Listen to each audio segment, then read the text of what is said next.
भी जुड़ चुके हैं, उनका भी रुख कर लेते हैं। देखिए हमारे साथ बीजेपी का पक्ष रखने के लिए बीजेपी प्रवक्ता मिलन भार्गव जी जुड़े हैं। बहुत बहुत स्वागत है मिलन जी आपका। निराशाजनक बजट विपक्ष बार बार बता रहा है और कह रहा है हर साल की तरह इस बार भी झुंझुना थमा दिया है। देखिए, सर्वप्रथम तो न्यूज 24 चैनल के सभी दर्शकों को मेरा प्रणाम। और जिस प्रकार से मध्य प्रदेश का आज ये बजट आया और इस बजट में जिस प्रकार से कोई भी नया कर नहीं जोड़कर जिस कृषि वर्ष के रूप में इस वर्ष को मनाया जाना है उस वर्ष को समर्पित ये बजट है, क्योंकि मध्य प्रदेश कृषि आधारित प्रदेश है। और जिस प्रकार से कृषि ने नए नए कीर्तिमान स्थापित करके देश में मध्य प्रदेश की जो छवि मजबूत की है, निश्चित रूप से मध्य प्रदेश के किसानों को ये समर्पित बजट है। क्योंकि जब किसान और कृषि मजबूत होगी तो निश्चित रूप से जो मध्य प्रदेश की आधारभूत संरचना है, आधारभूत जो मजबूती है आर्थिक दिशा में, वो निश्चित रूप से फलदायी होगी, परिणाम पूरक होगी। अब जिस प्रकार से विपक्ष को संतुष्ट करने की बात है, अब विपक्ष के कहे अनुसार जो निराशा है, देखिए निराशा में घिरा हुआ विपक्ष और जिस घृणित राजनीति को अंजाम देता हुआ है विपक्ष है, इनकी परिणति रही है, ये हमेशा इस प्रकार की बात करते आए हैं। इन्होंने कभी मध्य प्रदेश की तरक्की के विषय में, मध्य प्रदेश के मान में कभी अपनी जो योगदान वाली बात होती है वो कभी नहीं दी है, कभी मध्य प्रदेश के विकास में नहीं साथ खड़े रहे। तो मुझे लगता है कि मध्य प्रदेश की जनता को समर्पित बजट है और जनता बहुत उत्साहित है, क्योंकि जिस प्रकार से बढ़ता हुआ मध्य प्रदेश है और आधारभूत संरचना को मजबूत करने वाला ये बजट है। क्योंकि मध्य प्रदेश में जो प्रधानमंत्री नरेंद्र मोदी जी का सपना है विकसित राष्ट्र बनाने का, जो उनकी संकल्पना है कि ये युवा, किसान, गरीब, नारी को समर्पित वाला जो बजट है वो इसको कहीं ना कहीं फलीभूत कर रहा है और इस दिशा में मध्य प्रदेश आगे बढ़ रहा है। मिलन जी, दो मेरे सवाल हैं। पहला तो ये लाडली बहना के लिए जो राशि आवंटित की गई है उसको लेकर भी विपक्ष ने सवाल खड़े किए हैं, लेकिन यहाँ पर इस बार सरकार जो है महिला सशक्तिकरण को काफी बढ़ावा देती हुई नजर आई है बजट के अंदर। इसके साथ साथ किसान की अगर बात की जाए तो 5,500 करोड़ आवंटित किए गए हैं मुख्यमंत्री किसान कल्याण योजना के तहत। क्या ये राशि कृषि संकट और बीमा जरूरतों को पूरा करने के लिए पर्याप्त है?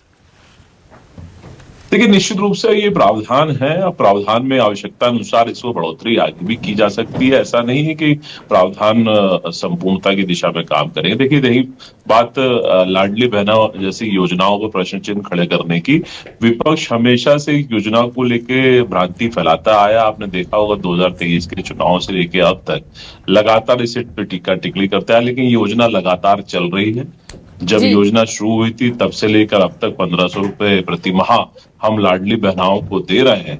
तो ये कहीं ना कहीं मध्य प्रदेश की नारी शक्ति को सशक्त करने वाली योजना है। और जिस प्रकार से आज मध्य प्रदेश की महिलाएं और लाडली बहनाएं मजबूत हुई हैं, उसको देखकर ये बौखला रहे हैं और कुछ नहीं। देखिए, इसमें एक विशेष प्रावधान कर इस योजनाओं को आगे चलाकर सुदृढ़ करने की जो दिशा में सरकार ने अपना कदम रखा है, ये विश्वास दिलाता है कि इन भ्रांतियों में मध्य प्रदेश की लाडली बहनों को नहीं आना है। और तमाम तरह की ऐसी योजना है जिसमें नारी कल्याण से लेकर 1,27,555 करोड़ का प्रावधान किया गया। ये बताता है कि तमाम योजनाएं हैं, अकेली लाडली बहना नहीं है। बच्ची के जन्म से लेके उसको शिक्षित दीक्षित करने के बाद उनके आत्मसम्मान को बचाए और बनाए रखने के लिए, उनको उन्नत करने की दिशा में तमाम तरह की मध्य प्रदेश की योजनाएं जो साथ दे रही है। जी, बहुत बहुत शुक्रिया मिलन जी, आप बने रहिए हमारे साथ। आपसे आगे भी हम कई सवालों के जवाब लेते रहेंगे, लेकिन इस बीच हमारे सहयोगी कर्ण लगातार किसानों के बीच से हमारे साथ जुड़े हुए हैं। एक बार कर्ण का भी रुख कर लेते हैं और कर्ण से भी जान लेते हैं कि किसान इसे किस तरह से देख रहे हैं। क्या फसल बीमा और न्यूनतम समर्थन मूल्य के लिए कोई सटीक क्रियान्वयन योजना देखने को मिल रही है और इससे अपने आप को कितना लाभ वो पहुंचते हुए देख रहे हैं इस बजट से?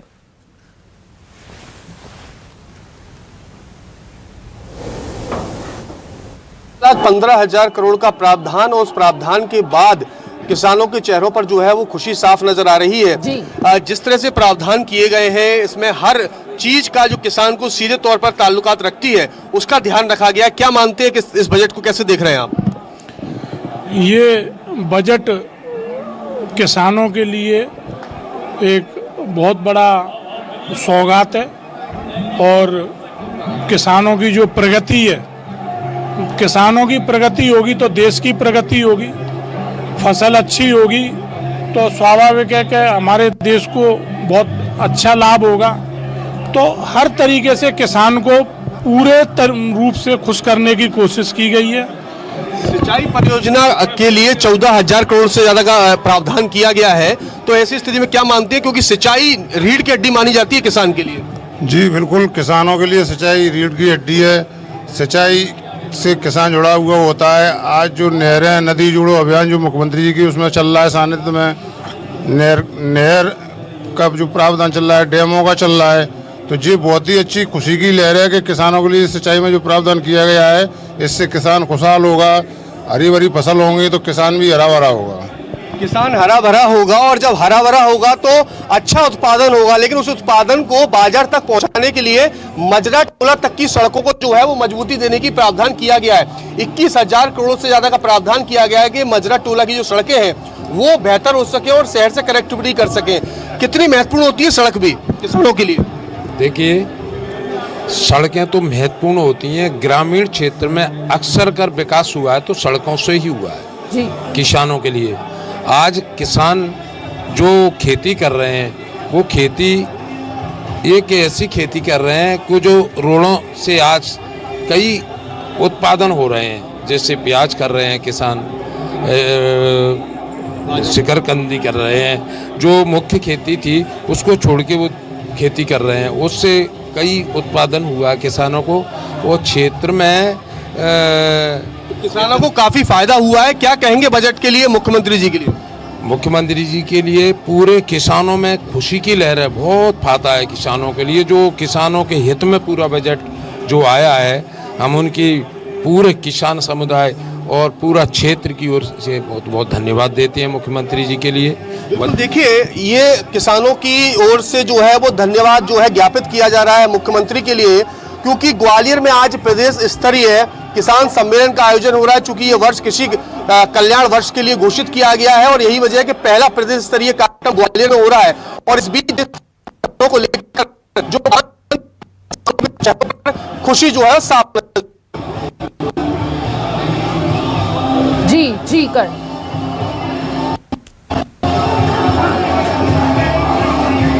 ठीक है। इस बीच हमारे साथ एक और मेहमान जुड़ चुके हैं। कांग्रेस का पक्ष रखने के लिए राहुल राज जी हमारे साथ जुड़े हैं।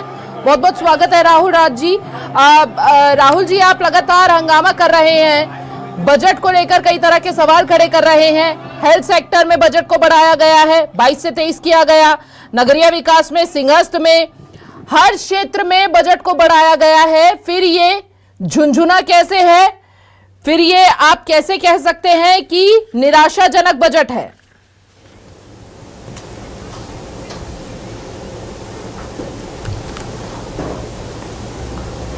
देखिए, बजट केवल सरकार के आय व्यय का लेखा जोखा नहीं होता है जी। बजट वो आईना होता है जो ये दर्शाता है कि सरकार असल में किसके साथ खड़ी है। अगर हम ये कह रहे हैं कि साहब हमारा तो सरकार में हम इतना करोड़ इसमें देंगे, उतना करोड़ इसमें देंगे, तो सरकार को पहले ये बताना चाहिए कि इतना और उतना करोड़ लाओगे कहां से, जब आप 4.94 करोड़ के ब्याज कर्ज के आंकड़े के आसपास पहुंच गए हैं। यानी हमारे आय व्यय एक तरफ और हम पे कर्ज बढ़ता जा रहा है लगातार। हम अभी 5600 करोड़ का कर्ज बीते दिनों में लिया है। ऐसे हालातों में आप एक बड़ा सपना दिखाएं कि साहब सारा पैसा तो आएगा कहां से पैसे, पहले तो ये बताएं बीजेपी के प्रवक्ता। फिर बात करी जा रही किसानों की। मैंने सुना उन्होंने कहा कि सोलर पंप जो है योजना में हम इतना करोड़ रुपया देंगे, तो सोलर करोड़ योजना में आप इतना करोड़ रुपया दे रहे हो तो किसानों को लोन अकाउंट क्यों खुलवा रहे हो? आप किसानों से किस्तें क्यों जमा करवाने के लिए 84 महीने की किस्त जमा हुई? सोलर पंप में सरकार डायरेक्ट 90% सब्सिडी डाले। आपने कहा कि साहब हम रोजगार को बढ़ावा दिया, पिछले साल हमने, उन्होंने गिनाया आंकड़ा कि साहब खुद ने कहा जगदीश देवड़ा जी ने कि 33 लाख करोड़ के निवेश के एमओयू साइन और 8 लाख ही जमीन पे आ पाए हैं।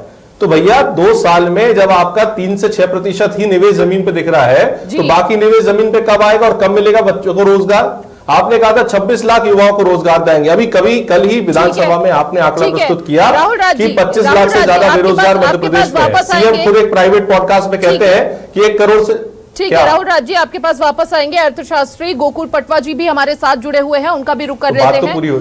गोकुल जी, बिल्कुल बिल्कुल आपकी बात बिल्कुल पूरी होने देंगे, बस कुछ समय दीजिए। गोकुल पटवा जी, यहाँ पर बीजेपी कह रही है कि हमने इतना बजट पेश किया, वहीं विपक्ष लगातार हंगामा कर रहा है कि कर्ज पहले से है, इतना बजट पेश कर दिया।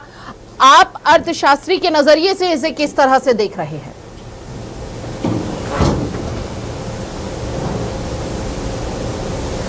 देखिए, पुराने बजटों में और आज पिछले जब से जीएसटी आया है तब से बजट में काफ़ी फर्क आ गया है, क्योंकि मैक्सिमम अर्निंग्स जो आय होती है अब वो केंद्र पर डिपेंड है।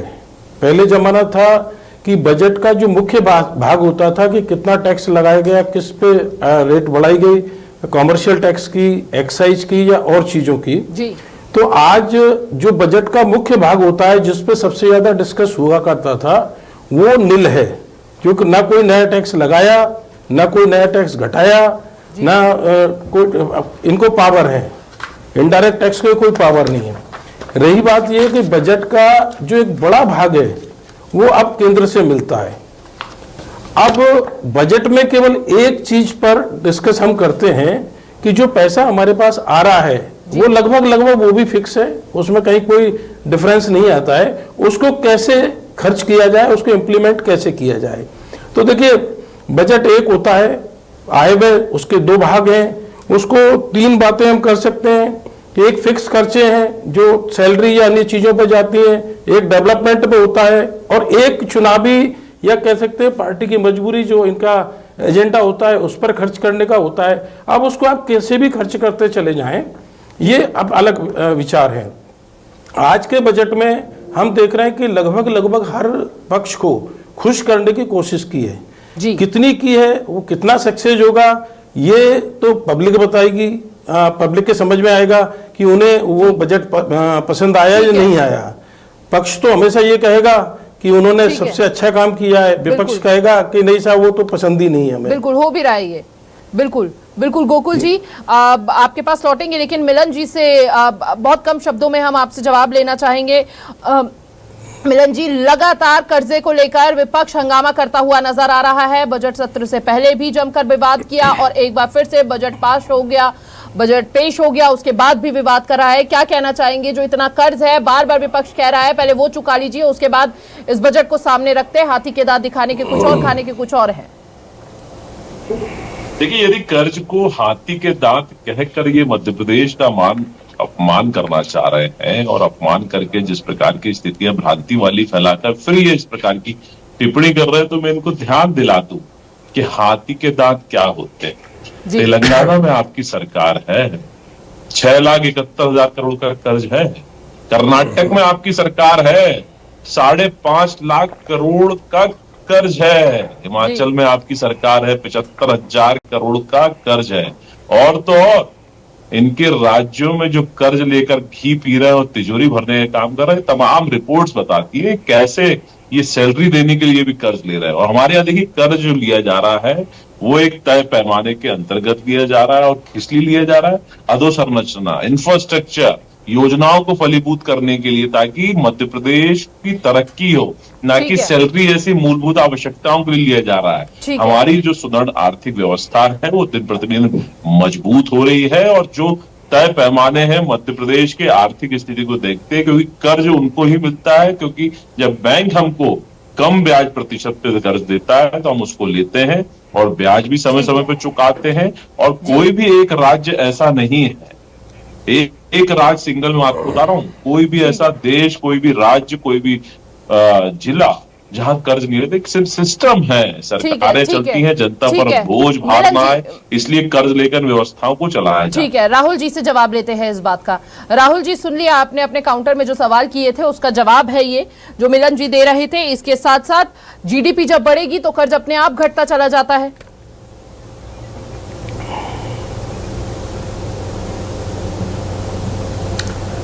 देखिए मानी जी, कितनी अच्छी बात उन्होंने कही कि सरकारें हैं और घी क्या कहते हैं, कर्ज लेकर घी पी रही हैं। बिल्कुल चरितार्थ कर दिया उनने कि भाजपा की वर्तमान सरकार जो कर्ज लेकर घी पी रही है। नहीं, उन्होंने ये तेलंगाना बात हिमाचल कर रहे भी हैं गिनाया कांग्रेस की। सर। अब ये पुरानी बातों में जाएंगे भैया, 2003 से लेके अब तक आपकी सरकार है जी। नहीं, मेरी बात सुन। तेलंगाना कर्नाटक के जवाब दे दो मेरे मित्र। तो शांति से मुझे कहाँ गोल गोल जलेबी बना रहे हो?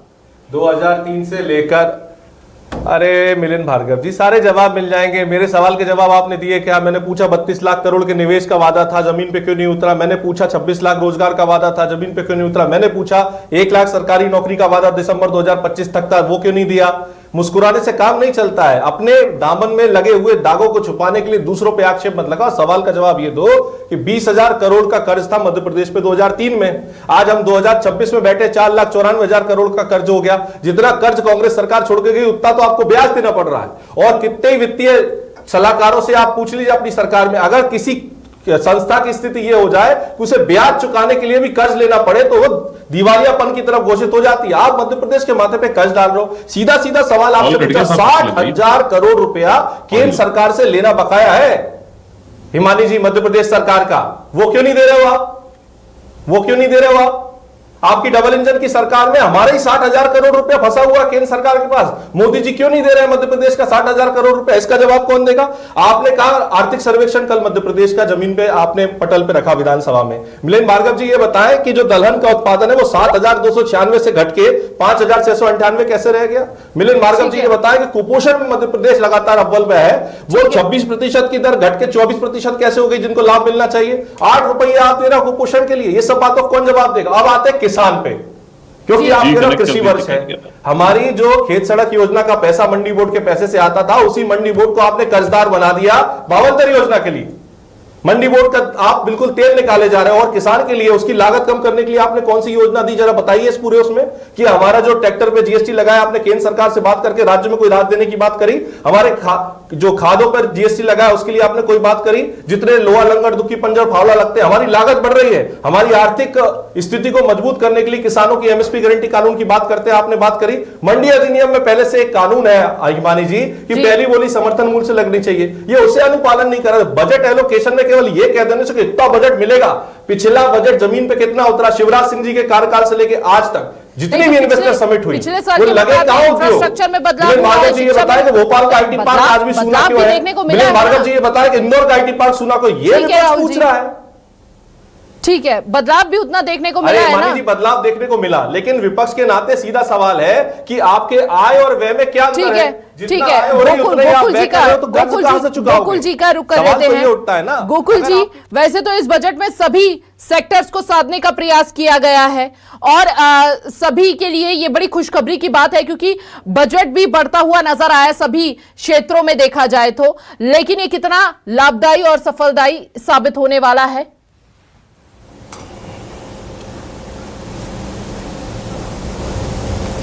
देखिए, अभी मैं दोनों पक्षों को बड़ी बारीकी से सुन रहा था। दोनों अपनी अपनी जगह कुछ हद तक सही बोल रहे हैं जी। मैं आपको बजट का आंकड़ा बता दूं। 2003 में स्वर्गीय श्री अजय नारायण मुसरानी जी ने जो अंतिम कांग्रेस का बजट पेश किया था दिग्विजय सिंह जी की सरकार में, वो 18,005 करोड़ का था। उस वक्त 21,000 करोड़ से ज्यादा का लोन प्रदेश सरकार पर था। तो उस समय मध्य प्रदेश को बंटाढार सरकार, गड्ढों की सरकार और वगैरह वगैरह करके भाजपा सरकार में आई जी। भाजपा सरकार में आई निरंतर 2 बार, जब राघव जी वित्त मंत्री रहे, शिवराज सिंह जी तक 3 मुख्यमंत्री चेंज हुए जी। तो ये जो लोन की राशि थी, ये जो 125% थी उससे घटकर लगभग 50% तक आ गई थी। तो यहां तक मैं राहुल राज जी की बात का विरोध कर रहा हूं और मिलन भार्गव जी के साथ में हूं कि उस वक्त तक फाइनेंशियल मैनेजमेंट ठीक रहा, डेवलपमेंट भी हुआ, सारी चीजें हुई। परंतु 2013 के बाद से निरंतर ये जो लोन की राशि है स्टेट गवर्नमेंट पर बढ़ती जा रही है। तो ये निश्चित तौर पे कहीं ना कहीं चिंता की बात है। अब इसका 2 चीजें होती हैं। लोन अगर डेवलपमेंट के लिए है, उससे आप और अर्निंग्स कर रहे हैं, कुछ और आपको फायदा होने वाले हैं, तो ये लोन अच्छा है। पर अगर वाकई लोन केवल ब्याज चुकाने के लिए है, हम कुछ और उपयोग से ले रहे हैं, तो ये खतरे की घंटी है। और बीच में भी कांग्रेस की गवर्नमेंट रही, उस वक्त भी कोई, चूंकि 1 सवा साल था, एक बार ही बजट पेश करने को कांग्रेस को मिला, तो उस वक्त तो हम ये आरोप भी नहीं लगा सकते कि उनके पास कुछ करने के लिए मौका था। तो निश्चित तौर पे पिछले 10 साल में जो धीरे धीरे करके हम लोन की ओर बढ़े हैं, लोन की राशि बढ़ी है, आज भी मैं समझता हूं कि 100% से ज़्यादा जो हमारा बजट का अमाउंट है उसके लगभग मुकाबले ही हमारे ऊपर लोन है।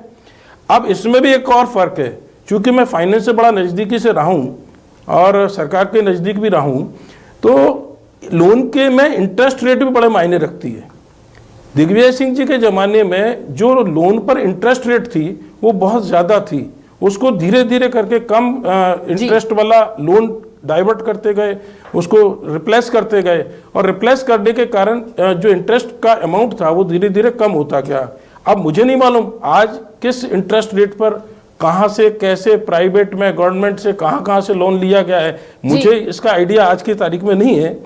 ये भी एक बड़ा मायने रखता है कि लोन भी आप ले रहे हैं तो बड़ा फर्क आता है। जैसे मैं एक उदाहरण दे रहा हूँ कि अटल जी की जब तक सरकार थी, home loan account, home loan interest 6% तक चला गया था, जो मनमोहन सिंह जी की सरकार में 12% तक पहुंच गया था। ठीक है, आज फिर घट के वो 7% तक आ गया है। तो जो इंटरेस्ट रेट है वो भी बहुत महत्वपूर्ण है। अगर इंटरेस्ट रेट फ्लोटिंग है, ऑटोमेटिक डाउन होती जा रही है, तो वो भी एक प्रदेश के लिए फायदेमंद होगी, ये बड़ा महत्वपूर्ण है। दूसरा, ये जो पैसा लिया जा रहा है लोन का, क्या सैलरी बांटने के लिए है या डेवलपमेंट के लिए? ये बड़ा प्रश्न है। ये दो प्रश्न ये तो बता दिया ना मिलन जी ने, इंफ्रास्ट्रक्चर के लिए है। जी जी जी जी मिलन जी कुछ कहना चाहते हैं? जी मिलन जी। देखिए ये स्पष्ट तौर पर चूंकि हमारे अगर इमानी जी इंफ्रास्ट्रक्चर के लिए, इंफ्रास्ट्रक्चर जो शंका जाहिर की और जो जानकारी वे चाह रहे हैं, निश्चित रूप से देखिए उनकी शंका को दूर करना स्वाभाविक है और जो इस डिबेट से सार जाना चाहिए हमारे दर्शकों को। देखिए ये पूरा जो भी लोन की प्रक्रिया है तय पैमानों पर मिलती है और एक मापदंड पे, कम से कम ब्याज दर पर, और जिस प्रकार से दीर्घकालिक हमको एक लोन मिलता है, उस लोन का सीधा सीधा हमारा मध्य प्रदेश में जो अपने 5 बार की जो हमारी सरकार है, लगभग 25 वर्ष, मतलब 5 बार हमको जनता ने मौका दिया, उसमें हम इंफ्रास्ट्रक्चर पे बड़ा खर्च कर रहे हैं, क्योंकि ये आधारभूत हमारी संरचना है। ये जब मजबूत होगी तो ये विकसित मध्य प्रदेश, उभरता हुआ, लोग नए सपने लेकर यहाँ उद्योग लगाएंगे। चूंकि पिछला वर्ष हमारा उद्योग को समर्पित रहा, इस वर्ष हम कृषि को समर्पित, कृषि कल्याण की तरफ जा रहे हैं। तो ये सारे वर्षों में मिलकर आने वाले 5 वर्षों का जो खाका तैयार माननीय मुख्यमंत्री जी ने किया है, ये विकसित मध्य प्रदेश को विकसित करने की दिशा में बढ़ता हुआ कदम है। और ये देखिए लोन की बार जो करते, मैंने सीधा बताया कि कांग्रेस शासित राज्यों में क्या स्थिति है।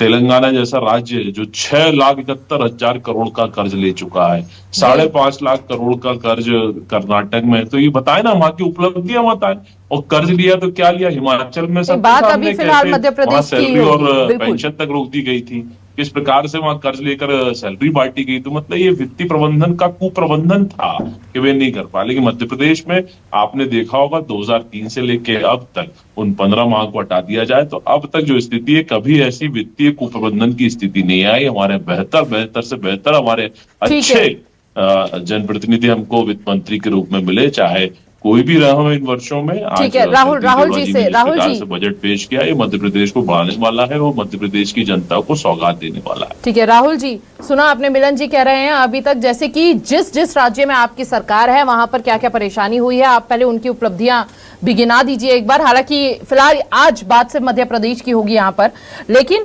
उन्होंने कहा कि वित्तीय कुप्रबंधन जैसी कोई स्थिति यहाँ मध्य प्रदेश के अंदर नहीं है। हमने इकोनॉमिस्ट से भी बात की, उन्होंने भी कहा कि अगर लोन इंफ्रास्ट्रक्चर के लिए लिया गया है तो ये बहुत ही अच्छी बात है, ये तो बेहतरी के लिए है, विकास है। दिक्कत क्या है फिर? नहीं, अच्छी बात है हिमानी जी। हमारे अर्थशास्त्री जी ने हिमानी जी हमारे साथ जो अर्थशास्त्री जी, उन्होंने बहुत ही बेहतर तरीके से बता दिए कांग्रेस के समय में वित्तीय प्रबंधन क्या होता था जी। वो मुझसे सहमत हो सकते हैं, लेकिन उन्होंने कांग्रेस की सरकार में वित्तीय प्रबंधन का एक बहुत अच्छा उम्दा प्रदर्शन किया जी। अब बात करते हैं मिलिंद भार्गव जी की बात की। मिलिंद भाई, मध्य प्रदेश में अभी केंद्र सरकार की एक रिपोर्ट आई है, प्रति परिवार 74,420 रुपए का कर्ज है किसान परिवार पे। आप कृषि वर्ष की बात कर रहे हो, मैं बार बार पूछ रहा हूं, आप जिस इंफ्रास्ट्रक्चर डेवलपमेंट की बात कर रहे हो, मेट्रो का आपने दुगना रेट कर दिया प्रोजेक्ट कॉस्ट का डिले करते करते, आज उस मेट्रो में सवारी नहीं मिल रही है आपको, उसकी चीजें क्या, ये वित्तीय आपका इंफ्रास्ट्रक्चर है। सड़कें, पुल, पुलिया बह जा रही हैं, 90 डिग्री पुल, मेट्रो का पुल ऊंचा नीचा, कभी आपके मंत्री कह रहे हैं सड़कें हैं तो गड्ढे तो होंगे। इस प्रकार की बातें आप लोग कर रहे हो, ये इंफ्रास्ट्रक्चर हो। मैं तो बार बार किसान पे इसलिए आ रहा हूं कि आप करो कृषि वर्ष। भाई ऐसी सी बात है, पिछली बार जितनी भी आपने घोषणाएं कृषि के लिए योजनाएं की थी, क्या वो धरातल पे उतर आई? पिछली बार जो आपने इन्वेस्टर समिट की, क्या वो धरातल पे उतर आई? नहीं उतरी। अब आप मुझे बताओ, आपने कहा पेपरलेस बजट होगा, हिमानी जी इन्होंने कहा पेपरलेस बजट है, तो क्या आज डिजिटल क्रांति की बात कर रहे थे देवड़ा जी, क्या सिंगल क्लिक से पैसा आता है? 2-2 साल में फसल बीमा आता है? क्या आप, मैं मान लूं कि मध्य प्रदेश में अब जो गेहूं तुलाई होगी उसका नहीं, लाडली बहना योजना के पैसे नहीं आ रहे सिंगल क्लिक से? किसान की बात, बहन जी, आप मुझे किसानों की बात कर रहा हूं, आप मुझे डाइवर्ट मत करो। मेरी आप बात पारदर्शिता की बात कर रहे हैं ना, आप पारदर्शिता की भी बात कर रहे हैं ना, सिंगल क्लिक से पैसा आ जाएगा? मिलन भाई ये बता दें, किसान का सिंगल क्लिक से पैसा आ जाएगा, किसान की फसल बीमा समय से आ जाएगी, किसान की राहत राशि समय से आ जाएगी, और वो मुझे ये बताएं कि किसान जो बार बार कह रहा है कि साहब मेरी लागत कम करिए और मेरी पूंजी बढ़ाइए, तो जो स्वामीनाथन आयोग की सिफारिश के हिसाब से केंद्र सरकार पैसा नहीं दे पा रही है, उसका वित्तीय घाटा सरकार भोगने को तैयार है। आपने तो गेहूं का बोनस 175 से घटा के 15 कर दिया मिलन भाई, और आप कह रहे हो कृषि वर्ष मनाएंगे। ये हमारे लिए उपहार दिया आपने कृषि वर्ष में। नहीं, आप तो जी राम जी योजना को लेकर भी बड़ा सवाल खड़ा कर रहे थे। अगर किसी की सैलरी इतनी है और वो इतना व्यय कर रहा है, दोनों बराबर हो जाए तो ईएमआई कौन देगा? नहीं तो दे दिए क्या 3,000 रुपए लाडली बहना के? क्या बात कर रही हो बहन जी, 5 साल में देंगे क्या? इस बजट में प्रावधान क्यों नहीं किया उन्होंने कि 3,000 रुपए देंगे लाडली बहना के? तो लाडली बहना के लिए तो यहाँ पर 23,882 करोड़ राशि की गई है ना। नहीं सर, लाडली बहनों के लिए तो 23,882 करोड़ राशि की गई है। लाडली बहना को 3,000 कब देंगे? और आपने तो किसान क्या तो 3,000 रुपए देंगे अगले महीने से? पूछो राहुल जी, आपने किसान की बात की, तो यहाँ पर देखिए ना, मत्स्य उत्पादन के लिए 412 करोड़ का प्रावधान दिया गया है। नहीं आता तो नहीं, 21,630 करोड़ की मुख्यमंत्री मजरा टोला सड़क योजना मंजूर की गई है। करना आपको समझना पड़ेगा। तो मुझे पैसा आवंटन करना और योजना का क्रियान्वयन होना, धरातल पे बहुत अंतर है। जब 32 लाख करोड़ के एमओयू साइन हो रहे थे, तब भी टीवी चैनल चिल्ला रहे थे कि बहुत निवेश आएगा, तो 2 साल में आ गया क्या? पूछो तो सही आप। हमारे सहयोगी कर्ण मिश्रा अभी नहीं, किसानों से ही बात कर रहे थे, वो तो काफी खुश नजर आ रहे हैं किसान। नहीं, वहां पे तो किसान काफी खुश नजर आ रहे हैं। नहीं, आप 2 तरह की, आप मुझसे बहस क्यों कर रही हैं? मैं उनसे सवाल कर रहा हूं। मिलन भाई की तरफ से आप डिबेट कर रही हैं क्या? नहीं, बिल्कुल नहीं। मिलन जी भी जवाब देंगे, इसका थोड़ी तकनीकी खराबी है, इसलिए संपर्क टूट गया है। आप डिबेट कर रही हैं मुझसे? बिल्कुल, आपके सवालों का उन्हीं से जवाब लेंगे, उन्हीं से जानेंगे। मैं पूछ रहा हूं आपसे कि 32 लाख करोड़ का निवेश जमीन पे नहीं उतरा है, तो उसका जवाब आप दे दो मुझे कि क्यों नहीं उतरा 32 लाख करोड़ का निवेश जमीन पे? नहीं, क्यों उन्होंने आज सदन में कहा कि केवल 8 लाख करोड़ के सर, जो प्रावधान इस बजट में है, हम बजट की बात कर रहे हैं ना, मैंने आपको उसकी जानकारी दी है, मैंने कुछ गलत नहीं कहा उसमें।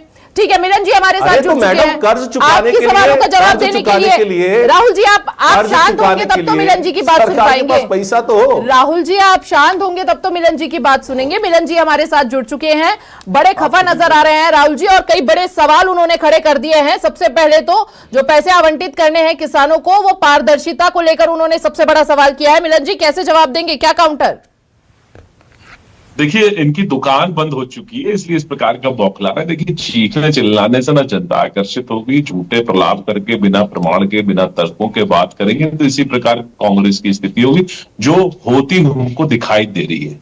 देखिए, जहां तक बात पारदर्शिता की है, इससे बड़ी पारदर्शिता क्या होगी? जनधन खातों में, सीधे खातों में, बैंक खातों में पैसा जा रहा है। पहले तो राजीव गांधी जी से लेकर अब तक इनके यहाँ तो 1 रुपए चलता था, वो 15 पैसे नीचे पहुंचता था, 85 पैसे ये लोग खा जाते थे बिचौलिए। ये सबको खत्म कर दो। प्रधानमंत्री नरेंद्र मोदी ने जनधन खाते खुलवाकर पूरे देश को सुरक्षित किया और ये बिचौली और दलाली जैसी शब्द खत्म कर दिया। प्रत्येक योजना का लाभ सीधा हितग्राही के खाते में जा रहा है, चाहे सब्सिडी का मामला हो, योजनाओं के पैसे हो, लाडली बहनाओं के खाते में, सिंगल क्लिक में पैसा जाता है। अब रही बात किसानों को बरगलाने की, देखिए कांग्रेस पार्टी लगातार कोशिश कर रही है मध्य प्रदेश में कैसे अराजकता फैले, जाति हिंसा फैले, किसानों को भ्रांति फैलाए, लालच दी जाती है। इन्होंने लालच दी थी किसानों को 2018 के चुनाव में कर्ज माफी। क्या हुआ? 15 माह में चुनाव हुए, चुनाव हुए ना, हम चुनाव जीत कर आए। देखिए मानी जी, सवाल का जवाब नहीं दे रहे हो आप। 32 लाख करोड़ जनता ने गिराई, आपके नेताओं ने गिराई। और बताओ ना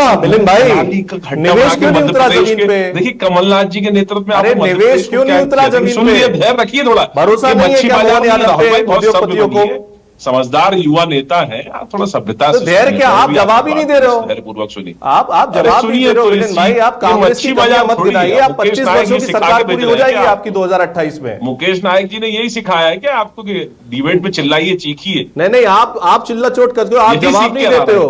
आप जवाब नहीं दे रहे हो मिलिंद भाई, आप केवल कांग्रेस पे आरोप लगा रहे हो। मैंने सीधा सवाल करा, 32 लाख करोड़ का निवेश क्यों नहीं उतरा जमीन पे? क्यों आपने अरे मैडम इनको चुप तो करवाइए, क्यों बौखला रहे इतना? देखिए कमलनाथ जी की सरकार आती है, गरीबों की मिलने वाली थाली जो 5 रुपए की मिलती थी उसको बंद कर दी जाती है, बच्चों को मिलने वाला लैपटॉप बंद कर दिया जाता है, साइकिल बंद कर दी जाती है, सारी योजनाओं की तालाबंदी करके क्या किया जाता है? IIFA award. अरे पुरानी बात नहीं, दिखा रहा हूं, जब मौका मिला तो क्या किया?